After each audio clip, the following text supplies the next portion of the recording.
મહારાજનું પૂજન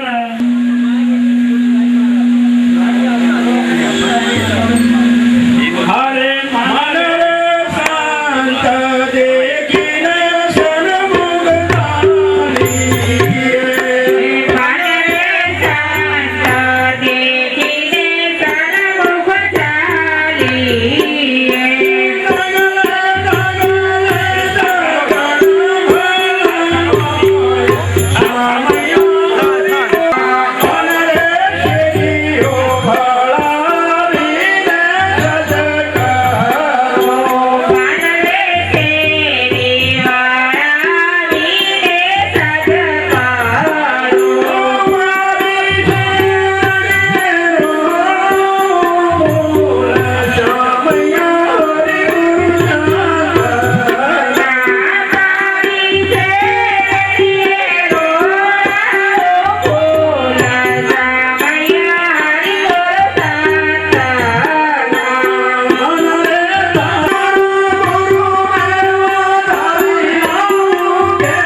તથા વિજયભાઈ અને આ પરિવારે એમને આજે આ સંત મેળાવનું જે આયોજન કર્યું એ એમનું આયોજન ભાળે અને હું એમ ખુશ થઈ ગયો કે મેં મારી જિંદગીમાં આવું આમંત્રણ ક્યાંય વ્યવસ્થા જ જોઈ નથી. એટલે માનસિંહભાઈ તો એક મારા મિત્ર હતા અને મારા ગામમાં 10 વર્ષ નોકરી કરી, એટલે અમે એકબીજાના પરિચયમાં તો વિશેષમાં હતા. પણ હવે મહારાજે ફરજ પાડી છે એટલે હું એક થોડી બોલું બસ. હરે સદગુરુ સંતે કૃપા કરી પાયો આત્મ જ્ઞાન, આત્મ કો ઓળખ્યો ભૂલો દે અભિમાન. મેં મારો વિચાર્યો પરમાર્થમાં પ્રીત, જ્ઞાન વૈરાગ અંતર ધરી તજી અવિદ્યાની બ્રહ્મ વિદ્યા ભાવે ગણ્યો. સદગુરુ સંત પ્રતાપ વિવેક વિચારે વાંચ્યો, છૂટ્યા વાદ વિવાદ મત પદ મનમાં હે નહીં, નહીં ગર્વ નહીં ગાવ અંતર ઈશા ઉપની છે જે શબ્દ શાર. આત્મને વિલસી રહ્યો દેવપુરી નિર્ધાર. બોલો શ્રી સદગુરુ મહારાજ.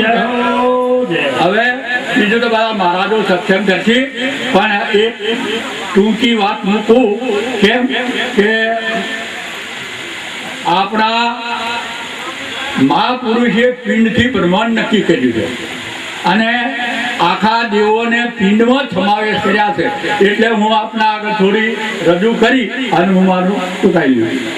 એટલે આપણા 24 અવતારો અને એ 24 અવતારો કઈ રીતે લીધા અને ક્યાં લીધા અને આ દેહમાં એનો સ્થાન કયા કયા એ હું આપના આગળ થોડું રજૂ કરી અને પછી બેસી જઈશ.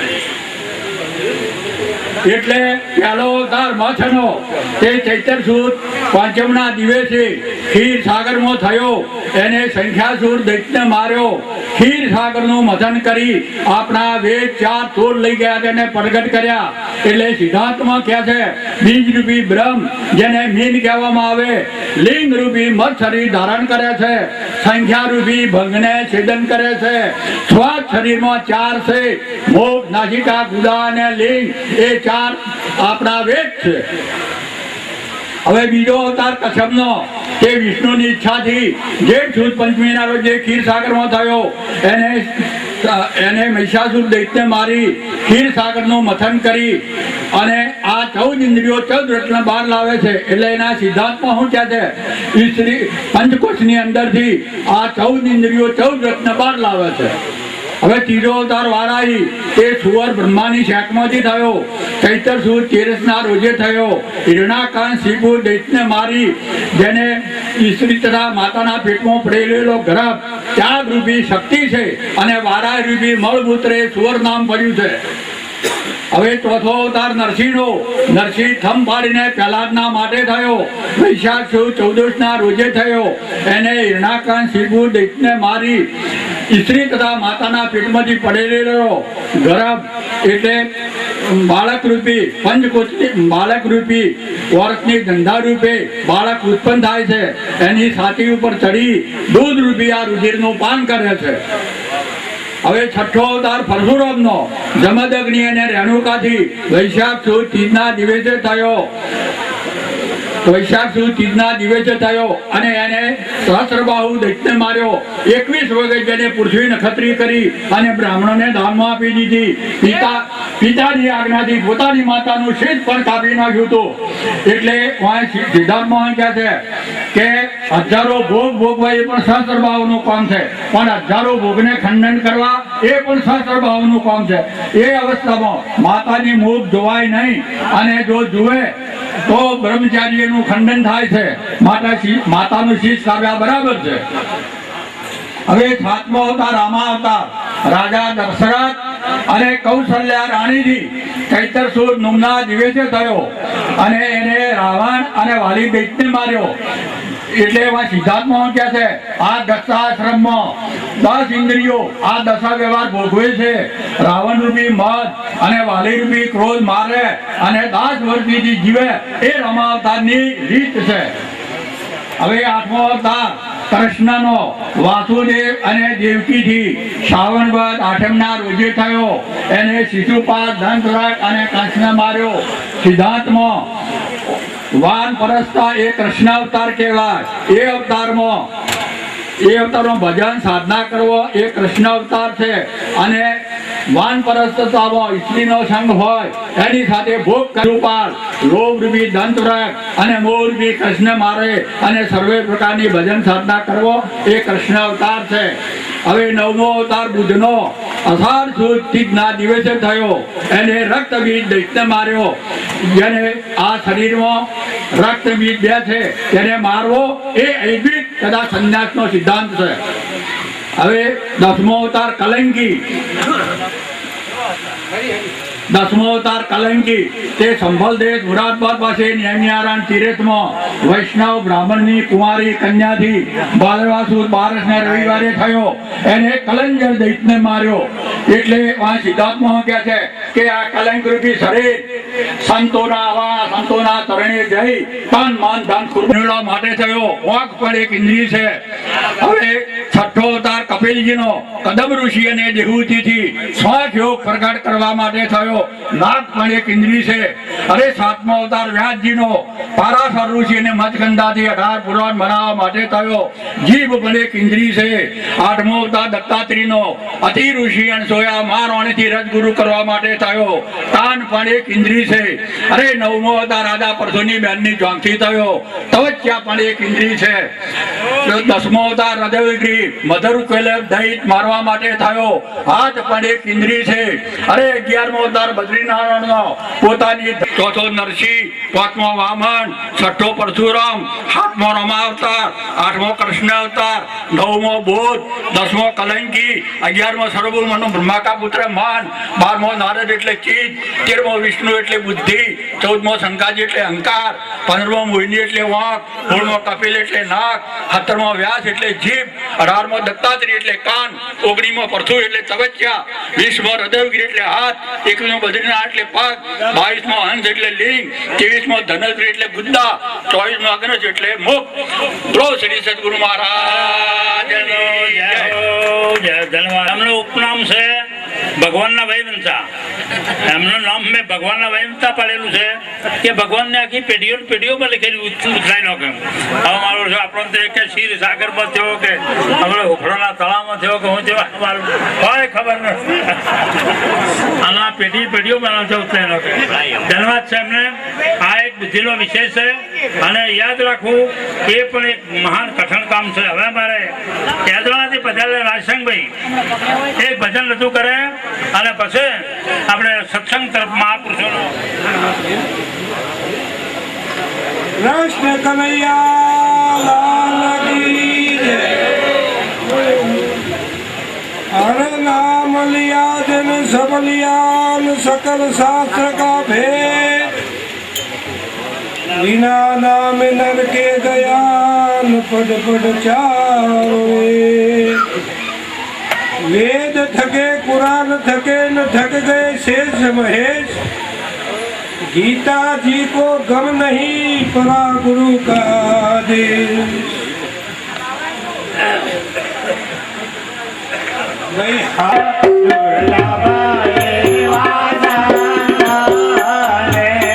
અનસાની રમણ તારે જે નાને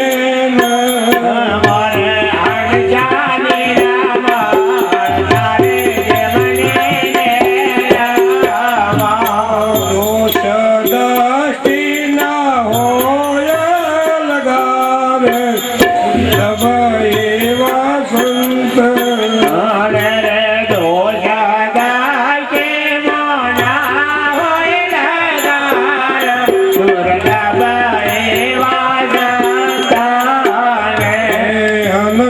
હંસાવાણી દેની અમૃત જે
પવિત્ર પુનસાળી ધરતીએ લક્ષ્મણભાઈ એના ભાઈ મળી નિર્વાણ તિથિ નિમિત્તે એક ખરેખર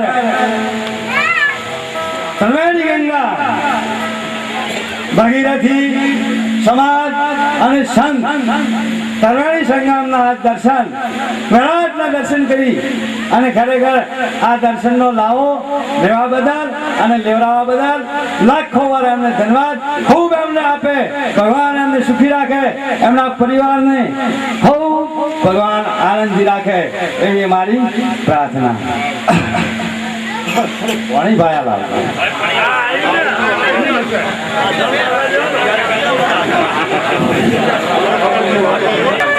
ગુરુદેવ મહેશ્વર ગુરુ સાક્ષાત પરબ્રહ્મ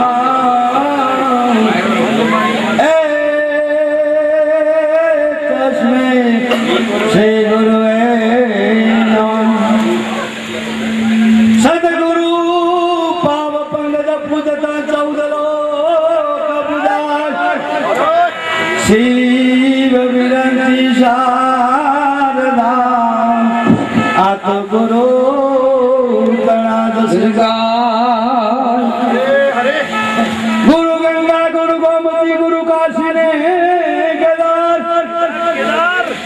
68 તીર્થ આવી મળે મારા સતગુરુ ચરણ મોધાર એ જે નિરાલ 84 ભટકતા અને વીતી ગયા જુગ ચાર સતગુરુ આથી રામ મળ્યા અરે પલમાં ઉતારો પાર એ જે પલમાં ઉતારો પાર માયાનો બંધન છોડાયો મોજ તકવત્રને ગુણમાં એ જીવોલન હાર બતાયો સદગુરુ મારો સામધણી શિવ સમોદાતાર ભારતી લીલાને જગાડ્યો રે અને દેખાડ્યો પોતાનો દેદાર પોતાનો દેખતા અને અનુભવ ઉગ્યો ભાન ભારતી લીલો અમર 14 લોકમાં અરે મટીજી મનની ખેંચા સદગુરુ ભગવાન કી જય કૃષ્ણ કનૈયા લાલ કી જય આગળ બેઠા બોલે બાપા જય હમને બોલવાનો અધિકાર છે ધણીએ કે તો વધારે ખવડાઈ ગયું હોય તો ન બોલાય અને કદાચ પછી ખાવાનું ઓછું રહી ગયું હોય તો ન બોલાય પણ પ્રમાણભાઈ જો મુખમાં જીવ આપી હોય અને આ દેહની અંદર હાથ આપ્યા હોય તો એક વાર ઊંચા હાથ કરી અને જોરથી તૈનાત કરો કે આજુબાજુ નવલારાણ બીજે ગામમાં વભળાય કે આજ તો ઓય માનસુખભાઈ ને નિર્વાણ તિથિ નિમિત્તે લક્ષ્મણભાઈ એમના ભાઈઓ એક નિર્વાણ તિથિ નિમિત્તે મેળાવડાનું આયોજન કર્યું બોલીએ સદગુરુ ભગવાન કી જય હો કૃષ્ણ કનૈયા લાલ કી જય હો સત્ય સનાતન જય હો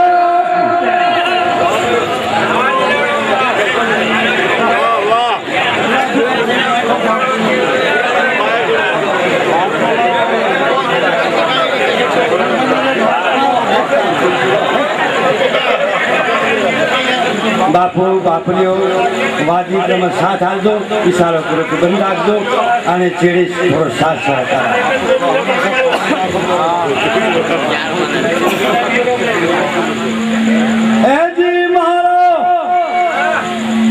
એજી મારો સતગુરુ તારણહાર એજી મારો સતગુરુ તારણહાર હાથ મારો ઝાલો ને મારા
સદગુરુની કરુણા વિના અને ન થાય આત્મ જ્ઞાન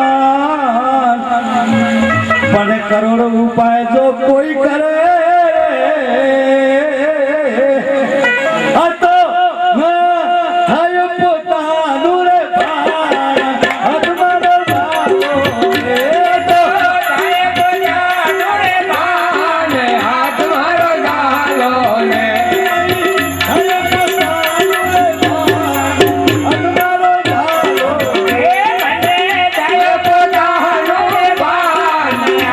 મારો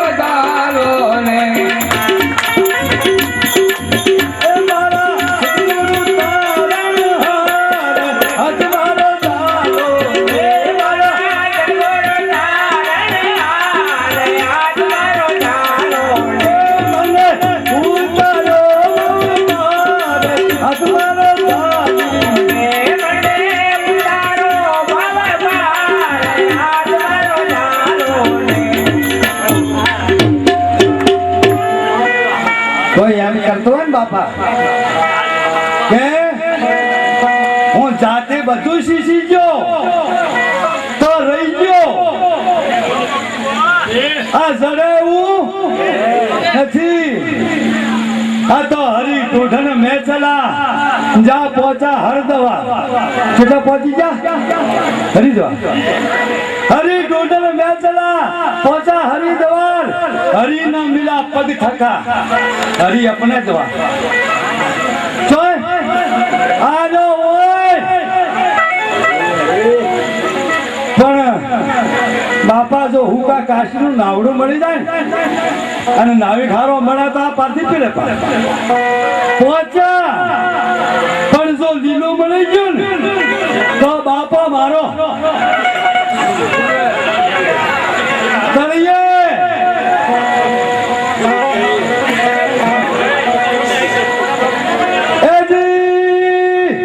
આ જગતમાં દેવ કોણ સતગુરુ દેવાના દેવ છે અને બીજો નથી કોઈ રે સતગુરુ જગતમાં એ દેવ છે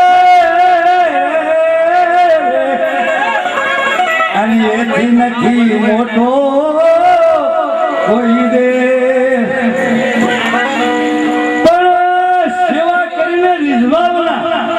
આ તો બાપુ એ ઘણા દાડા એ તો રીઝવતા આપણે રીઝવતા એ સેવા કરી રીઝવા વિના નહીં છૂટ સકળ કુટે હટવાનો દાલો ને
બેટરી પડી આ તો માથું આદત માલ ખાતે લેતા પણ જોય દર્પણ ભૂ પગ મોય બીજા નથી મળે આ તો સરણે જા અહીંયાનું સુધર્યું અને ઉપર રહી જાય ને તો જા હવે ન ધન રહે ન જોબન રહે ન રહે ગામ ગરાસ તુલસી જગમાં સસરે કહે આ કર લે પરમાર્થ કાજ આ તો જસ ગૌરવ કેના બાપા કો કરે સવારે તો હો બાધાઈ કરે બાપા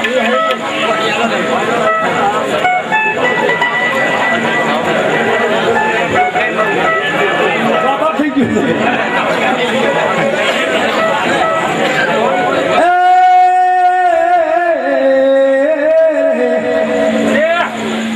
સદગુરુની શરણ વિના અને ભવમાં ભટકે છે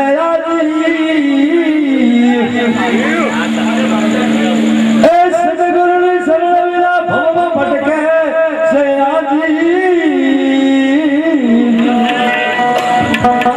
પણ અભિમાન કરી દુઃખ પામતો આજે અમે તો આ જેવા હાય હાય અને ભલે જવરાતું હશે અને ભલે હાથ જોડે પછી પડાય આ કેના કર્યું હું તો આ ફલનો ઠેકડો ના અરે બાવા બાવા મળી જાય ભાઈ હે આ તો જો ઠોઠો પકડીને બેઠા કોક થઈ ગયા તો કોક છે કોક માં શું નાખે પોતરા કોઈ ના નાખે એ કોકમાં શું પેલા ભાઈ ગયા તો લાવ્યું બજારમાંથી કોબીજ ઘેર બાઈ ના આવ્યું કે જો શાક કરજો અને સાહેબ દાતા નોકરી ભાઈ શાક કરવા ગયા કે પોદડું ખોલ્યું મારું શાક નીકળ્યું કે કરી સાહેબ આયા ઘેર જમવા બેઠા કે પેલી સબ્જી લાવો કે હારી કરી કે શાક નથી કર્યું કે શેનું કરું કે લઈને દડો આવ્યો તો કે ફેજી કાઈ જી મેથી પોતરા નાખી શાક જ ન નાખ્યું મારા મને કોઈ લેકડા જ વધારું મનારું કોઈ ન નાખ્યું એમ પગ થઈ ગયા ને તો ભાઈ પોતરા હતું એ જે સતગુરુની શરણ વિના ભવમાં ભટકે છે જીવ પણ અભિમાને કરી દુઃખ પામતો રે કોકને શરણે થઈ જાજો બાપા જે જો આ મને ખાજે ને કોટિક જન્મના પુણ્યથી મળ્યો છે મનુષ્યનો દેહ હેત કરીને હરી ભજો જેને દીગ મન ખાનો દે હે ચોથી આયા ચો જાવું છે જામ જોડવું હોય તો હોય જાજો ચો પકડજો ખૂટો અને લોબુ કરી દેજો આ માયાનું માળખું એ કોઈ જોઈતું નથી એના તો બાપનો પોટલો ઉપાડી તમારું એક કોરા અભિમાને કરી જીવ દુઃખ પામતો એ સદગુરુની શરણ વિના ભમમાં ભટકેજી અભિમાન કરી દુઃખ પામતો હતો કાથી થાશે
તો ગુરુ કર્યા પતી ગયું ના મૂર્ખા ના વાર છે એ જે સદગુરુની આજ્ઞામાં રહીને કરવા સગળ એ માયાના ફંદથી છોડાવશે બીજો કોઈ નહીં એ જે માયાના ફંદમાં છોડાવશે પછી થાશે અભય વિશ્રામ હાથ મારો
ઝવેર ઝીરખો ને પદે જેની માં ઉથલો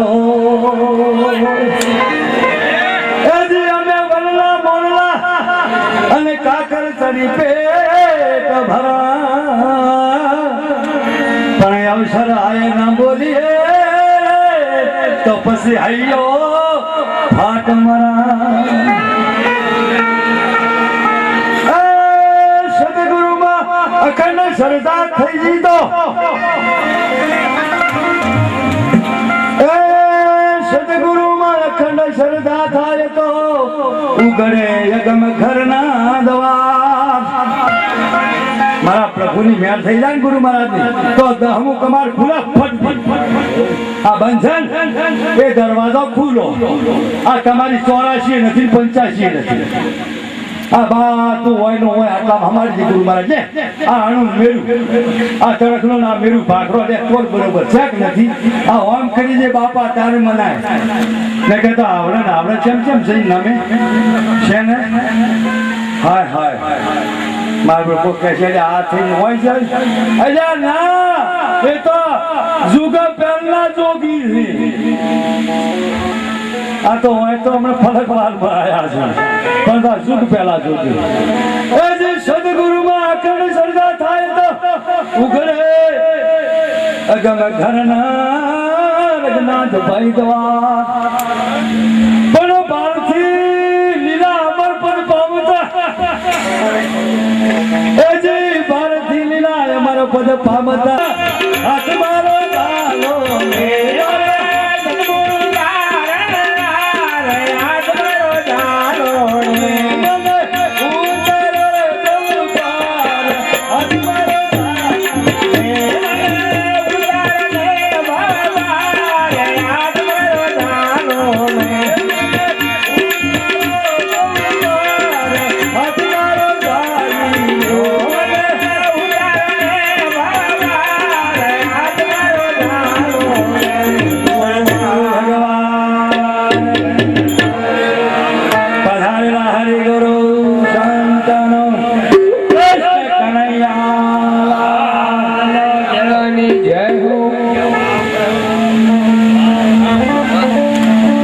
સદગુરુ મહારાજની જય હો. ભારતી લીલો અમર છે આપણે હવે જોયો ભારતી લીલો અમર ખબર કે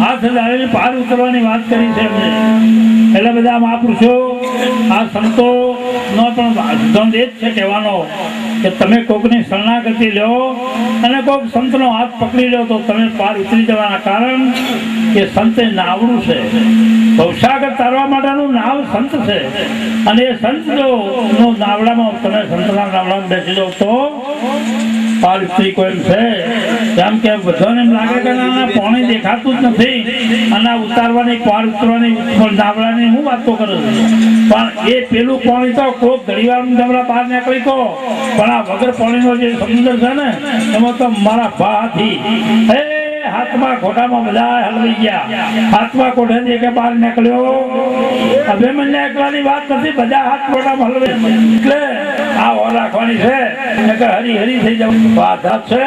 હવે મારા સિદ્ધપુર હરેશભાઈ બાપુને વિનંતી કરું કે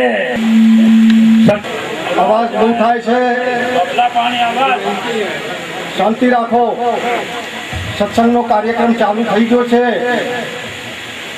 અને ગુરુ મહારાજના નામની પરમાત્માના નામની જય એવી બોલાવો કે ટકોર કરવી ના પડે અને આખા ગામમાં સંભળાય કે આજે શ્રી લક્ષ્મણભાઈના ત્યાં ભજન સત્સંગનો કાર્યક્રમ ચાલી રહ્યો છે. માટે આપણે ગુરુ મહારાજના નામની એવી જય બોલાવીએ. જય બોલાવવાથી આપણું મન ચોય બીજા બધા આગુ પાછું થયું હોય તો એ ભજનમાં લાગી જતું હોય છે. એટલા માટે પ્રેમથી બધા જય બોલો. બોલો શ્રી સતગુરુ જય હો હરિગુરુ શાંતની જય. આજના આ પ્રસંગે નાનોસણા ગામમાં શ્રી માનસંગભાઈની નિર્વાણ તિથિ નિમિત્તે તેઓના સુપુત્રોએ લક્ષ્મણભાઈ, વિજયભાઈ તેમજ સપરિવાર સર્વે મળીને આજે એમના પાછળ એક ભજન સત્સંગનો બહુ મેળાવડાનો કાર્યક્રમ યોજ્યો છે. ખરેખર ધન્યવાદ છે. આપણા જીવનમાં આપણા વ્યવહાર કાળમાં આવેલા ખર્ચ તો આપણે કરવા જ પડતા હોય છે, કારણ એ ફરજિયાત છે. ઘેર છોકરાનું લગ્ન આવ્યું હોય તો જે 50,000 વાપરવા પડતા હોય વાપરવા જ પડે, વળી 2-5 લાખ વાપરવા પડે, એ ફરજિયાત છે. પરંતુ જે આ હરિભજનનું જે આપણે વાપરીએ એમાં જે કોઈ આપણે વાપરીએ કે જે ખર્ચ કરીએ એ મરજિયાત છે, એ આપણા અંતરની ઉર્મિની વાત છે. અને ધન્યવાદ છે એમને ખરેખર કે એમને પોતાના પિતાશ્રીનું કાર્ય ખરેખર શોભાવ્યું અને એવા કાર્યક્રમને ખરેખર દીપાવ્યો છે. એવા સંતો અહીં પધાર્યા છે. માલોસણા નિવાસી શ્રી બાબુરામ મહારાજ પધાર્યા છે, એદરાણાથી હાથીરામ મહારાજ પધાર્યા છે, તેમજ નામી અનામી મંચ ઉપર બેઠેલા મહાપુરુષો છે. આ ગામના સંતો ભક્તો, બહારથી પધારેલા સંતો ભક્તો, તેમજ આ ગામના ગ્રામજનો. જીવનમાં આપણને મનુષ્ય અવતાર મળ્યો એ તો આપણે જાણીએ જ છીએ બધા, અને ઘણી વખતે બધા સંતો આ વાત કહેતા હોય છે. આ પૃથ્વી ઉપર કુલ્લે 84 લાખ પ્રકારના જીવો છે અને વિજ્ઞાનની રીતે પણ નક્કી થયેલી વાત છે. આ 84 લાખ પ્રકારના જીવોમાં જો કદાચ બુદ્ધિશાળી બન્યો હોય તો એકલો મનુષ્ય જ છે. અને મનુષ્યને પરમાત્માએ એવું બુદ્ધિનું સર્જન કર્યું છે કે જેના વડે એ પરમાત્માની ભક્તિ કરી શકે અને પરમાત્માની ભક્તિ વડે પરમાત્માનું પદ પણ પ્રાપ્ત કરી શકે. પરંતુ જેને જેવો સંગ થાય એવો એને રંગ લાગતો હોય છે.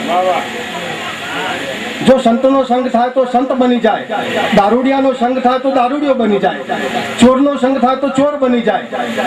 એમ જેને જેવો સંગ મળી જાય એવો રંગ લાગતો હોય છે. આકાશમાંથી વરસાદ વરસતો હોય છે, આપણે જોઈએ છીએ. આ આકાશમાંથી વરસાદ વરસે છે, એ પાણી જો ગંગાજળમાં એનું બૂંદ પડે તો ગંગાજળ બની જાય, ગંગામાં પડે તો. જો કાદવ કિચડમાં પડે તો કાદવ બની જાય. જો નાગના મુખમાં જઈને એ બૂંદ પડે તો ઝેર બની જતું હોય છે. અને સમુદ્રમાં જો છીપના મોઢામાં એ માછલીના મોઢામાં પડી જાય તો મોતી બની જતું હોય છે. અને જો સમુદ્રમાં પડે તો સમુદ્ર રૂપ બની જતું હોય છે. એમ જેવો જેને સંગ થાય એ પ્રમાણેનો રંગ થતો હોય છે. એટલા માટે આ જીવનમાં જેટલું બને એટલું એક ઘડી આધી ઘડી આધી મેં પુણ્ય યાદ, તુલસી સંગત સંત કી કટે કોટી અપરાધ. સંતનો સંગ કરવા જેવો જ છે. ઘરના ધંધાને પર હરીને પણ જે કોઈ સમય આપણને પ્રાપ્ત થાય એ પરમાત્માના ભજનમાં જ વિતાવવાની જરૂર છે. આપણે માતાના ગર્ભમાં પણ કબૂલ્યું હતું કે હે પરમાત્મા, આટલી વખતે છોડ તો તારી ભક્તિ જ કરીશું, પરંતુ બહાર આવ્યા પછી ભૂલી ગયા. એ આપણને આ સંતો યાદ દેવડાવે છે. એ સંતો યાદ દેવડાવે છે કે ભલા આદમી, આ પરમાત્માના ભજન વિના તારો આ અવતાર આખો એળે જવાનો. એટલા માટે ખરેખર સંતના સંગતની ખૂબ જરૂરત છે. અને સત્સંગ, સંતના સંગ સિવાય આ જીવન સુધરી શકે એવો કોઈ બીજો રસ્તો છે નહીં. એ નક્કી વાત છે. એક શેઠ હતા, ઘણા પૈસાદાર હતા, અઢળક પૈસો હતો એમના ભાઈ, પરંતુ એકનો એક છોકરો બિલકુલ નપાવટ પાક્યો. દારૂડિયો બની ગયેલો, જુગારીએ બની ગયેલો, વ્યભિચારી પણ બની ગયેલો. કારણ શું કે પેલા શેઠ આખી જિંદગી કમાવામાં પડેલા, છોકરા પ્રત્યે કોઈ ધ્યાન આપેલું નહીં. એમાં આ છોકરો ખરાબ થઈ ગયો ભાઈ. અને વાત એમ બને છે, આપણે જુઓ તો સમાજમાં આપણા જોઈએ તો આજુબાજુ આસપાસ પણ આવું બનતું હોય છે.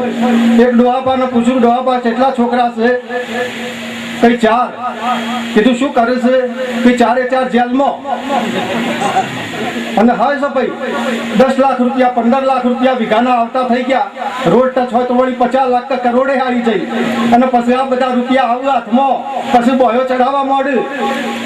પછી આ બોયો ચડાવું તો પછી ચો જવાનો વારો આવે એ નક્કી આપણે કરી રાખીએ છીએ. ધ્યાન ન આપ્યું નો પ્રતાપ છે.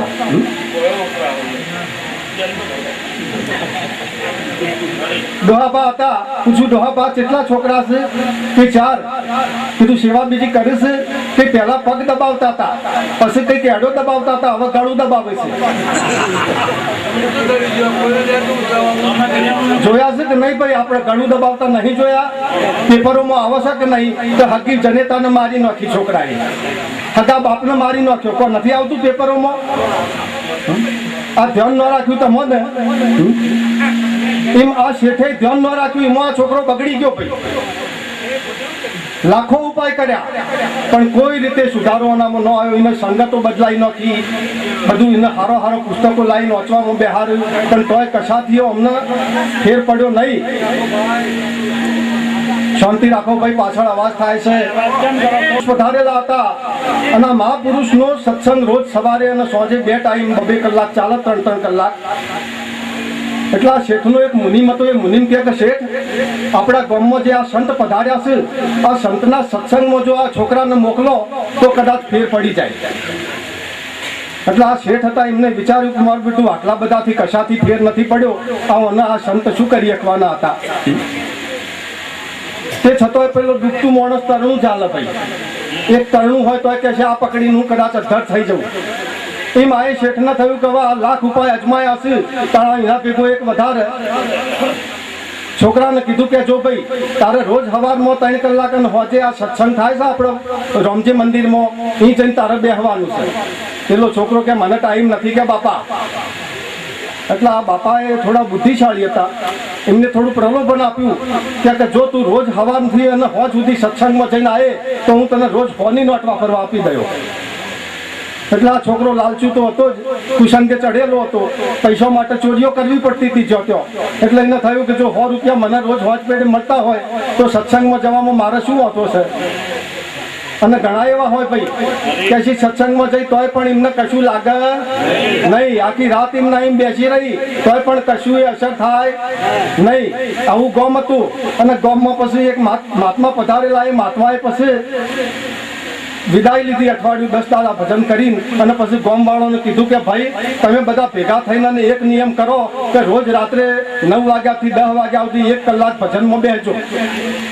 એટલે ભાઈ બધાએ નક્કી કર્યું કે ભાઈ ચલો આપણે આજથી ગામમાં રોજ રાત્રે આ રામજી મંદિરમાં ભજનમાં બેહવું, અને જે ભજનમાં ન આવે એનો 1.5 રૂપિયો દંડ.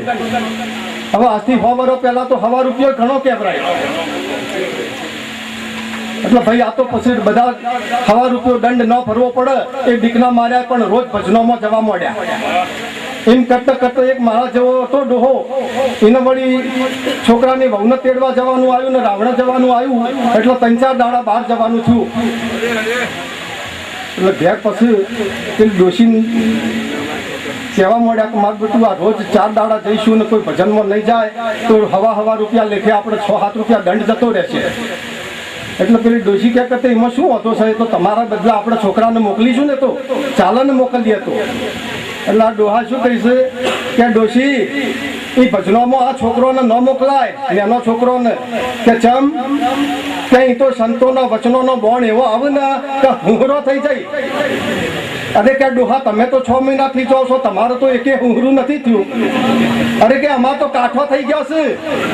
હવે જો ભાઈ આવો કાઠો થઈ ગયેલો હોય ને બેસી આખી રાત તો કશોય ફેર પડે નહીં. પરંતુ પેલો છોકરો હતો એ 100 રૂપિયાની લાલચમાં સંતના ફાયે જવા નક્કી થયો ભાઈ. સંતના ફાયે ગયો, 1 દાડો ગયો, બીજા હોજે પાછો આવ્યો, 100 રૂપિયા મળ્યા, સારું લાગ્યું. બીજા દાડે ગયો, 3જા દાડે ગયો, અને 4થા દાડે ગયો, પછી પાછો આવ્યો નહીં. શેઠે તપાસ કરાઈ કે ભાઈ શું વાત બની, આ છોકરો પાછો ચમ ન આવ્યો છે, આડો વડો જતો રહ્યો શું છે. તો તપાસ કરી તો આ પણ પેલા મહાત્માના ચરણોમાં બેસી ગયેલો, અને એને પોતાના અઠવાડિયાથી જે 4-5 દાડાથી એને સત્સંગ સાંભળ્યો એ એના અંતરમાં હુંહરો ઉતરી ગયો, અને આખું એનામાં પરિવર્તન આવી ગયું. કહેવાનો ભાવાર્થ છે કે આ જગતમાં કોઈનાથી ન સુધરે, એ સંતથી સુધરી જાય છે. આ જીવનમાં આપણે બહુ વિચારવા જેવું છે. ડગલું ભરતા માનવી લાખ વાર વિચાર, ક્યાંથી આવે આપણે ને ક્યાં પાછા ફરનાર. આ વિચાર કર્યો છે આપણે કદી કે ભાઈ હું પોતે કોણ, આ જગતનો કરતા પરમાત્મા કોણ, આ અવશ્ય જાય છે એ શું છે. આ બધું ઘણીવાર આપણે શાંતિથી વિચારીને વિચાર કર્યો. એક ભાઈ દોડતો જતો હતો, અને દોડતો જતો હતો ને એને જોરદાર ઠોકર વાગી તો લોબો હોટ જેવો થઈ ગયો ભાઈ. એને એક ભગતે બેઠો કર્યો કે ભાઈ તું આટલો બધો દોડતો જોશથી ચો જતો હતો. એટલે કે એ તો મને કોઈ ખબર નથી, કારણ કે તારે કોમ શું હતું. કે એ મને કોઈ ખબર. આ આખી જિંદગી માણસ દોડ કરે છે, એને ખબર નથી હોતી કે મારે ચો જવાનું છે અને મારે શું કરવાનું છે. આ જગતની માયાની પ્રવૃત્તિ તો આખી દુનિયા કરે છે. એનાથી શું વળી ગયું? સુતવિત દારા લક્ષ્મી તો પાપી કો બી હોય, સંત સમાગમ હરિકથા તુલસી દુર્લભ દોય. એટલે એ તો બધું પાપીઓ નહીં પડેલું છે ભાઈ. માયાનું સાધન કોઈ આપણા ભાઈ આવી ગયું એટલાથી તમારે એમનામાં નહીં લેવું કે હું હવે મોટો જોરદાર થઈ ગયો છું. એ તો માયાનું સાધન છે, એ તો તમારું કાયમનું નથી. એ તો આજે છે ને કાલે જતું રહેશે, અને એ નહીં જતું રહે તો આ શરીર જતું રહેશે. છેવટે તો આ બધું મેલીને જતું જ રહેવાનું છે. મોટો સિકંદર જેવો બાદશાહ હતો, પણ એ પણ ખુલ્લી હાથ રાખીને ગયો તો કે જુઓ મારા હાથમાં હું આખી દુનિયા જીતી, તે છતાંય કશું એ લઈ ગયો નથી. આ જીવન એક આપણું ધર્મશાળા જેવું સમજવા જેવું છે. આપણે કદાચ પ્રવાસમાં નીકળ્યા હોઈએ અને અઠવાડિયાના પ્રવાસમાં ગયા હોઈએ અને પછી અંબાજીની ધર્મશાળામાં રોકવાના. હવે આ ધર્મશાળામાં 3 દાડા રહ્યા કેળ ભાઈ, પછી એ ધર્મશાળાની ચીજ વસ્તુઓ ઉપર કશો દાવો આપણે રાખીએ છીએ? કોઈ દાવો નથી હોતો. એમને એમ નીકળી જઈએ છીએ. કારણ આ હોય આગળ આપણે 70-80 વર્ષ રહેવાનું છે. તો પછી આ દાવો ચમ થઈ ગયો આપણો? એ દાવો આપણો અંદરથી થઈ ગયેલો છે. દાવો જ આપણો સંતો છોડાવશે. ખરેખર જોવા જઈએ તો કશું લઈને કોઈ આવ્યું નથી અને કશું કોઈ લઈને જતું નથી. આ એક વચગાળામાં એક માયાનો ઉપયોગ છે. જુઓ, જો વિચાર કરો તો બાળક જન્મ છે જે વખત છઠ્ઠીનું થાય ત્યાં સુધી એને એક ખીસું હોય છે ભાઈ. કારણ મરણ વખતે એને જે કફન બોધે છે એ કફનને એક ખીસું હોય છે. આ તો વચગાળામાં ખીસો આવી ગયો અને એમાં હવે તો પાછો કેવો હોય છે? આ જીન્સ પેન્ટ આવે છે ને તે એક હોય ને એક હોય ને એક પાછળ હોય ને. જેટલો મારો બેટો ખીસોનો કોઈ પાર જ નહીં.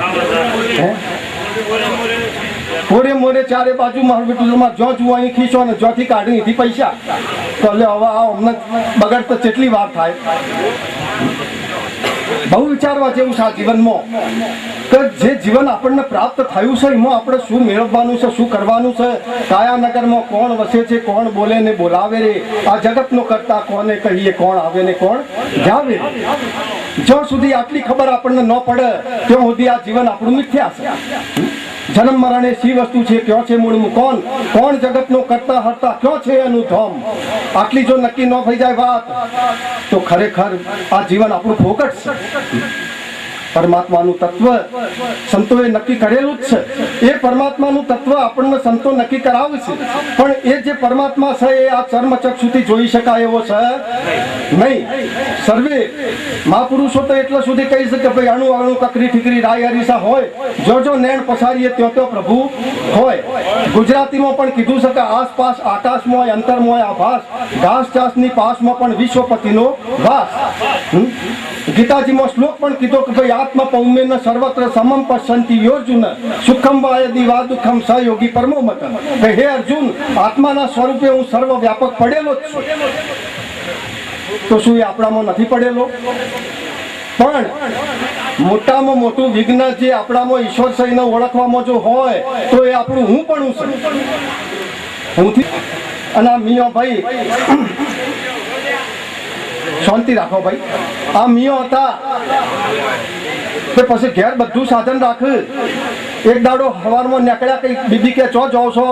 એક ખબર બંદૂક ભરાઈ, બીજા તલવાર ભરાઈ અને આ તો બરોબર સજીને અને બખ્તર પહેરીને નીકળ્યા. કઈ ચો જાઓ છો?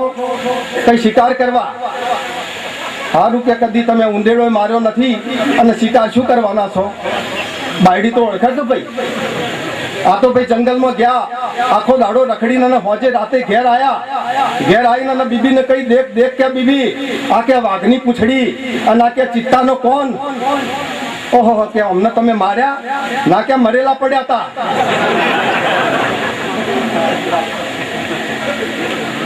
ભાઈ આવું સાપ તારે આ ઓમ આયે પેલો રાવણે પથ્થર તારો ને એ મંદોદરીનો વિશ્વાસ ન પડ્યો ભાઈ. એટલે મંદોદરીએ પછી રાવણને પૂછ્યું કે સ્વામી આમાં શું ભેદ છે? એટલે મંદોદરીને રાવણે કીધું કે જો મને ખબર હતી કે મારા નામે પથ્થર ન તરે એટલે મેં એ રામનું નામ લઈને જ નાખ્યો હતો. રોમનું નામ લઈને નાખ્યો તાણે તર્યો તો. એ સિવાય કોઈનો પથ્થરો તરે એવો નથી, સમજી લ્યો. એ પરમાત્મા નોમ સ્વરૂપે સર્વવ્યાપક પડેલો જ છે. પણ એ રીતે જો આપણે નક્કી થઈ જાય તો ઈશ્વર નક્કી થઈ જાય.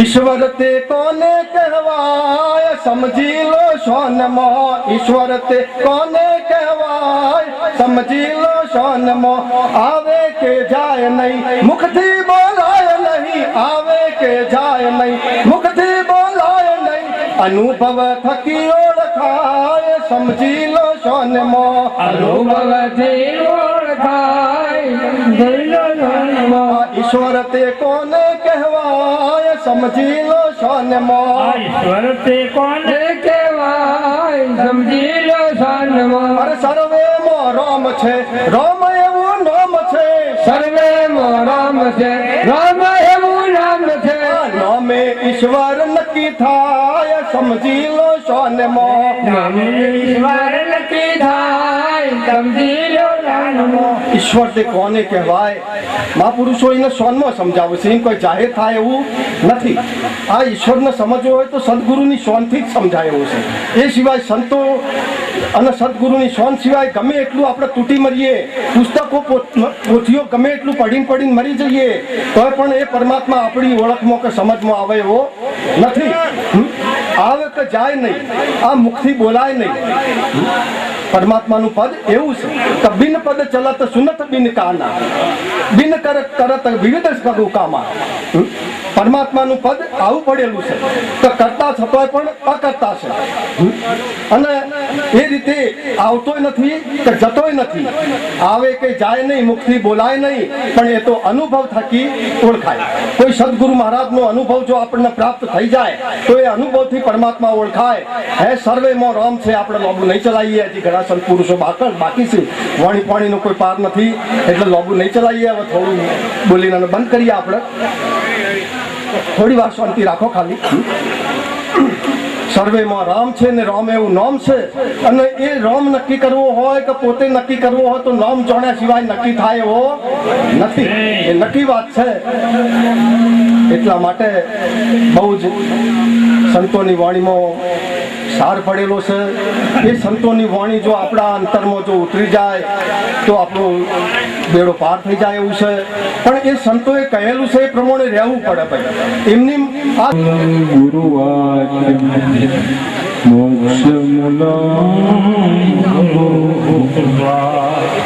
તત્વ સાર ત્રિલોકમાં ગુરુ ગોવિંદ જે કરું, આદયંત મધ્ય જે છે હરિગુરુ સંત નિસરણી નિજ નામ કી ધરણ ગગન વિચયે, રામ નામ કી ટેક से कर गए संतयन, वसुदेवं सुतं देवं कंसचारूणमर्दनं, देवकी परमानन्दं कृष्णं वन्दे। सद्गुरु भगवान की जय हो। આજના આ પાવન પ્રસંગે નાનોસણા ગામે ડોક્ટરાજ શ્રી મોનસંગભાઈનું શરીર પંચભૂતાત્મક પામવાથી આજે એમના પરિવારે સંત મેળાવડાનું આયોજન કર્યું છે. પ્રથમ તો ડોક્ટરાજ મનસંગભાઈને ખૂબ ભાવભરી શ્રદ્ધાંજલિ અર્પું. મનસંગભાઈ એક ભક્ત હતા અને પરિણામે જ આ ભજન થાય છે. જેણે ભજન કર્યું હોય છે એની પાછળ જ ભજન થાય. જેણે લોકોને બૂમો પડાવી હોય એની પાછળ બૂમોય પડે. મનસંગભાઈ સરકારી નોકરીમાં હતા. મારો એમના સાથેનો અનુભવ વડગામ તાલુકા પંચાયતમાં મારે પણ નોકરી હતી અને એ પણ એ સમયે નોકરી કરતા હતા. બહુ ભક્ત હૃદયના માણસ, બહુ સરળ માણસ, અને પરિણામે એમનો પરિવાર પણ મેં આજે જોયો. આ ગામમાં તો મારે પહેલી વાર આવવાનું થયું છે, પણ સંત પુરુષો એવું કહે છે કે ભક્તિ કરે પાતાળમાં પ્રગટ થાય આકાશ, નાનક તીનો લોકોમાં છુપે ન હરિકો દાસ. એમ સદગુણી માણસના સદગુણોને જો આપણે યાદ ના કરીએ તો એ બરાબર નથી. એમના સુપુત્રો આજે જે મહિમા ગોઠવ્યો અને જે સેવાનું આયોજન એમણે કર્યું છે એ જોઈ બધા સંતો રાજી થયા છે ને હું પણ ખૂબ રાજી થયો. ગુરુ મહારાજ એમની ભક્તિમાં ખૂબ નિષ્ઠા વધારે, સંત સેવાના આવા કામો કરતા રહે અને એમનો પરિવાર ખૂબ સુખી થાય એવી ગુરુ મહારાજને મારી પ્રાર્થના છે. સરકારી